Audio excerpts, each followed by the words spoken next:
Easy tigers, I hope everyone's fine and dandy. This is just going to be another little quick cupcake of knowledge, not an in-depth session of anything. This is going to be about Antiquitech. So we're just going to run through it, just so people can get an idea, because you know what it's like when you keep hearing words and you don't know what it is, you just dismiss the information.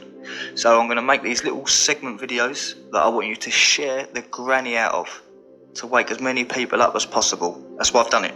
So Tartaria, Mud Flood, this one and a couple more, share the granny out of them on every platform possible. Right, what is Antiquitech?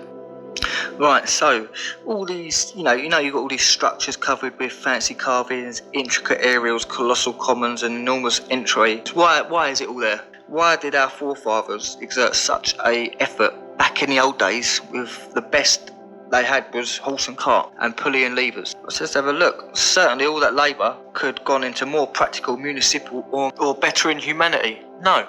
Every great city contains intricate decorated monument architecture built at great expense. So I delved into the symbolic meaning of monuments and the city layouts, and with help of esoteric researchers like Michelle Gibson and people like that, this gave me my first clue that is reoccurring architecture was randomly or mere imitation. These elements all add up to something that involves power. Drawing electricity from the atmosphere would be relatively simple if your city was planned and buildings designed to properly attract, collect and dispense the accumulated current. It is being referred to as Antiquitech. It's on the roofs, the cathedrals and all the churches, all the stuff on top of that, that's Antiquitech. Keep in mind, we're not talking about the conventional modern version of wired electricity used to run typical labour-saving devices. The concept of Antiquitech is the crafting of architectural forms to attract and distribute the natural static electrical charge present in the atmosphere, or the atmospheric etheric energy, a suitable force of nature that operates whether we believe it or not. At present, science has classified AEE as dark matter.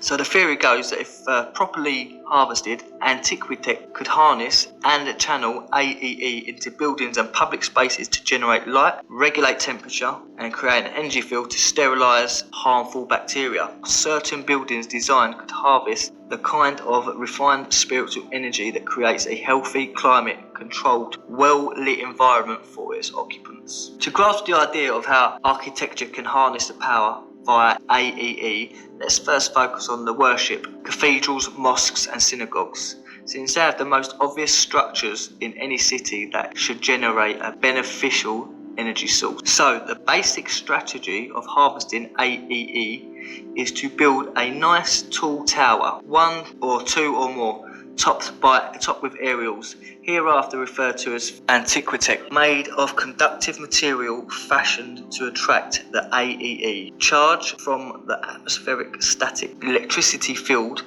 and channel it into the structure. Please don't think that's just a lightning rod. Remember, conventional history insists that Benjamin Franklin was the first to install a lightning rod in 1753. This structure predates Franklin by centuries, but is still pulling a charge because the Antiquitech appears to have a grounding wire or tape into it. If all those spires were just ornamentation, twisted spires like this one, this would make no sense. But the AEE harvesting theory throws new light behind the reasoning for building such structures. The second part of the formula is to accumulate AEE is to place a dome or steeple or both underneath the Antiquitech, the cables. And a huge clock is also a common feature on these structures, possibly once functioning as a tuner for the more sophisticated Antiquitech. Now that all the AEE is gathered in the domed collector of the ceiling, it can be channeled into the building. One method uses metal rods attached to the dome that ends with a filament that glows when exposed to subtle current.